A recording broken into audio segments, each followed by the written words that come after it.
Round one.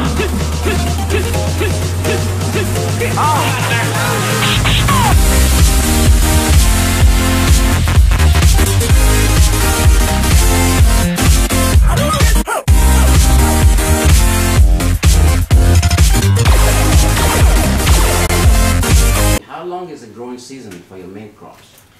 With the vertical farming solution, we have production of crops year-round. So we would have about 3 months of growing season, and then they would be harvested just to be repeated again. And the broccoli plants, at least, once we cut off the broccoli heads of the stems, the plant can continue growing and be larger even afterwards. So we can have the same plants. As you may know, some plants take up more nutrients in the soil, and some plants may take up other nutrients in the soil.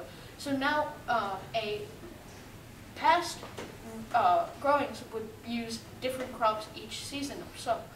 But with the vertical farming solution, we can enrich the soil with basic nutrients that allow the broccoli to grow year-round, and we don't have to worry about growing different crops in different fields. Very interesting. Thank you very much. What part of the engineering process was the most challenging, and why was it the most challenging?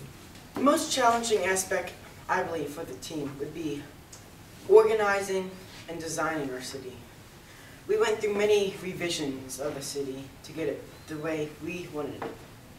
As you can see, we have a commercial area over here, which has most of our jobs and government buildings.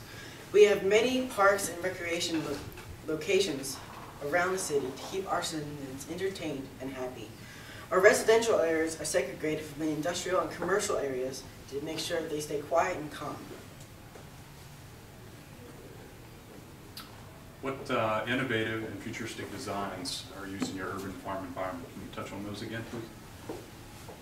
The vertical farm uses a process where, rather than growing land outward, we go vertical. So that way it takes up much less space. We can take several acres and put them into one in a building. And so this just kind of helps with, if we can keep all the food in one place and grow more, since we have this space vertically, it helps to feed the entire city. Therefore, we have more space to grow and to expand within the city instead of just having a huge farm field and no room to expand. This allows for a lot healthier citizens also, because it's a lot easier to get the farm to table instead of going through processes. As we mentioned in the presentation, space is a growing concern with cities because of population rise. So with urban farming, it takes much less space to grow the same amount of food that would traditional farming would take. What was the population for your city again? 136,000. Thank you. So what is it about your city that makes people want to live there? Well, I'd say, first of all, our world-class education. That is something that we have to stress a lot. We teach kids everything that they need to know, whether it comes to environmental safety, to being fully developed and a lot more successful in their own life. We allow a free college that, instead of being like a normal bad community college that is a mediocre place to learn, it is a lot smarter and better place to learn, and it is free for all citizens. That allows us to allow many people to come in. And you might be asking, how would we pay for this? Well, sponsors are our main resource. They love, and especially students from previous years, they sponsor us a lot because they know the importance. That's one of the main things that we teach, is the importance of education to everybody in our city. One thing I would like to add to our cautious statement about education. Education does not only take place in schools and colleges. Each neighborhood has compost collection centers, which the citizens can put compost and be composted in the community. To learn how to do this, communities have meetings and classes to learn about compost. Houses are also equipped with rooftop gardens. Now this is somewhat complicated to some citizens, which the community meetings will teach and learn, or teach and so they can learn to And to use to fulfill the proper and get as much resources as they can from the rooftop buildings. If I might add, I feel that a lot of people would be attracted to the city because it's so clean and naturally preserved, where we have very little pollution from the industrial zone, which is downwind to keep the pollution out from the commercial and residential zones.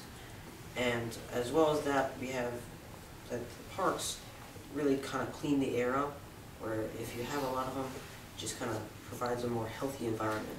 Esgaroth has very strict regulations with air pollution and ground pollution. There are very strict consequences for certain amounts of the pollution. You mentioned something about potential natural disasters, about flooding. And I'm looking at a lay of the model, and I'm thinking to myself, what do you have any? I didn't see on your model, the presence of any significant water bodies like rivers or anything like that. What would constitute, flooding? Well, as our city is located in Nova Scotia, it is known to flood often because it's more of an island territory. And so when it comes in from the Atlantic, it could potentially hurt the citizens. And so with the flood alarm system, we kind of help the citizens get to higher levels where they're not affected with the flood. And as you can see, we have mountains here that also act as kind of like a natural barrier to our city that help prevent some more severe blizzards to come and devastate our city. These can block out most of the potential downpour. I have one more question. So you guys kind of mentioned some of the nutrient uptakes. Did you guys look at the trade-offs between different crops and what the uptakes were and try to balance that out in your selection of crops that your city grew? Well, we chose broccoli because it's rich in vitamin A, B, C, calcium, and iron, which fulfills most of the citizens' nutritional needs. Plus the bluefin tuna, it has 16 grams of protein per 55 grams of its body mass, which provides the protein for the citizens to be nourished. We don't need anything, we don't need a lot of extra resources to feed our citizens because they are getting most of what they need from the natural resources that we provide for the broccoli and the tuna. But we do offer small amounts of crops grown on the side, should you want them or need them for any reason. Good job. So I'm kind of intrigued by your idea about a free education. I was wondering, when you were doing your research, did you find a lot of examples of free colleges, or Well, where did you get the idea? I've seen that a lot of reduced price are very cheap or moderate colleges, but then there's still a lot of people that can't afford that. There's just still a lot of people that are working horrible jobs, kind of like at McDonald's, and they're going to stay that way for the rest of their life. Well, we want to make sure that they can have a better life for them. So with the free education, I researched it a little bit. Not many places offer like 100% free, but people do offer like reduced prices, which allow a lot more. Also, student loans is a major factor in America. I know that, and this kind of gets rid of the burden of having to bear with student loans, having to take out so much money out of your paycheck every month for that student loan that you have to pay off. Education is not only important for the citizens to have, it's also important for the city and the world in general. Education can make our citizens much more intelligent than other cities. This means that we can develop more and come up with new ideas to make our city more efficient or more pleasurable for citizens. Good job. Thank you, guys. Good job. Good job.